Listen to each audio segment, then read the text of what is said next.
Welcome back into the Sports Source. As you see here, the VFL Legends Elite Skills Camp is coming up June 22nd through the 24th. Let me tell you, that is a serious basketball camp. Mark Pancratz runs that thing. See all those Vols on there? Those former Vols? They're going to be there. It's a huge crowd that he's got coming to take part in this skills camp for kids. You see the prices, you see the dates. Look that up online, the VFL Legends Elite Skills Camp. Mark Pancratz running it, like I say, and they are going to do some serious camping. It is not just go out and have your picture made kind of stuff. He works with them, videotapes the kids, everything. It's a slick deal. We'll tell you more as we get closer, and Mark does a great job with it. Question for Bob and Mike here to start with. Tennessee baseball team upset Arkansas on Friday, got rained out yesterday. We're scheduled to be playing in a doubleheader right now against Arkansas. If the Vols lose, they're hanging by a thread to get into the SEC tournament. If they make it to the tournament, or if they don't make it, let me turn that around. If they don't make it to the tournament in Serrano's fourth year, should he come back for year 5? I think he should. I mean, I think you need some consistency in a program, which even though there's a lot of baseball fans out there, it's not one of your 2 top-tier programs. And I think for consistency's sake, bring him back, give him his 5th year, see if he can get it turned around. I agree, because it's baseball. It's not a big revenue thing, riding on it, fan dissent or anything like that. With his track record, I'd give him that 5th year that's on his contract to try to turn a corner. I agree, and I think the other reason you factor it in terms of being a person around town, you compare him to his predecessor, you don't have nearly as many issues with Dave Serrano representing your school as you did with Todd Raleigh. So I would say keep him. Chuck and Jimmy, Lady Vol softball team lost in the SEC tournament yesterday, came close to winning another conference title. They're going to be, seeded well in the NCAA tournament coming up. They've been to College World Series. They've been the runner-up a couple of times. But do the Weeklies have to actually win a national title to somehow cement their legacy at UT among that pantheon of great UT coaches? I'm going to say no, but it sure would help. I think 6 College World Series in 9 years is pretty strong. That's almost the equivalent of Final Fours in basketball. So I think they've done a remarkable job. They made it interesting. There was a lot of talk when Monica Abbott leaves, nobody's going to be interested. They're selling out. Yeah. They've been selling out for years. So I'm going to say no, but it would help. And I told Jimmy this. I think it's been the sports program of the year at University of Tennessee, 2014, 2015. Which program at Tennessee has been more consistently in the mix for league titles and national titles in Lady Vol softball? And this is a team that was picked for 8th in the conference this year, I believe.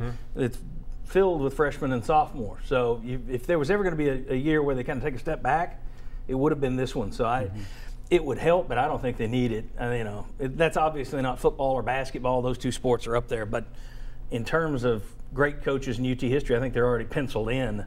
Their names are going to be mentioned. All right, very quickly, I'm going to run through some things. We always have fun with Nike. This week, they unveiled some new uniforms for Wake Forest. And I want to put these up there. The picture on the left, those are the 27 combinations that Wake Forest has now. 27 combinations. And according to Nike, this is from their website, the uniforms take cues from the school's rich history, campus architecture, and Demon Deacon mascot.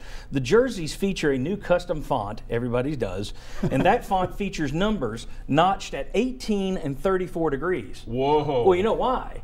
Obviously, that's in honor of the school being founded in 1834. Come on, it's obvious why you'd have the 18 and 34 notches. Can't you see it?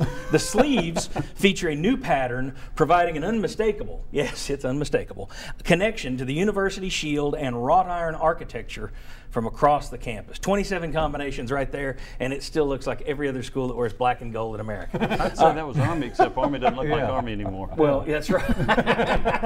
And Army, I would look at that and say, wait a second. Those notches aren't at 18 and 34 degrees. I tell you what, John Vanderbilt is going to be really jealous of jersey number 24. Yeah, that's right. Especially when you mix it with helmet 6. Exactly. Now, they wouldn't mess with the United States of America, would they?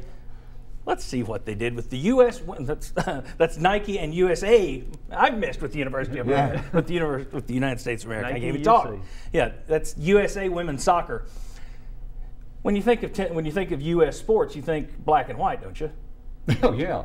That's their new home jersey, white with black. Even the crest, the USA Soccer Shield, black and white. Seriously. The color, though, if you look on the other side, they are going to be wearing Volt socks, that's that electric yellow, Volt, and Blue Lagoon shoes. The Blue Lagoon shoes are a salute to Canada, where this year's World Cup will be played. So that's your U.S. home team, everybody. Black and white with Volt and Blue Lagoon. Looks like the Penn State women's soccer team to me. Yeah. It's like the Wake Forest soccer team. Black and white for the U.S. I was surprised even the crest is black and white. I mean, we're going to, I'll say this again, we're going to get to the point where all anybody has is 3 uniforms. Everybody has 3 uniforms. All black, all white, all gray, and you have a tiny little armband with your school color on it. That's coming. Yeah. And players would love it because nobody wants to wear their school colors. They just want black, white, and gray. So anyway, even the U.S. now it's just going to be where at least they're getting Volt and Blue Lagoon, which ironically Betsy Ross considered when she was first doing the flag. Should this be red or blue? I'm kind of leaning toward Blue Lagoon and Volt. All right. Is Volt really a color? According to Nike. Yeah. Wait till you see the Vols dressed out in Volt and neon orange, knee-high orange. Knee-high. All right, when we come back, have we in the media now found our break in case of dull sports day topic? This Lady Vols name change, it keeps coming up. It won't go away. Will it ever? Come on back on the Sports Source.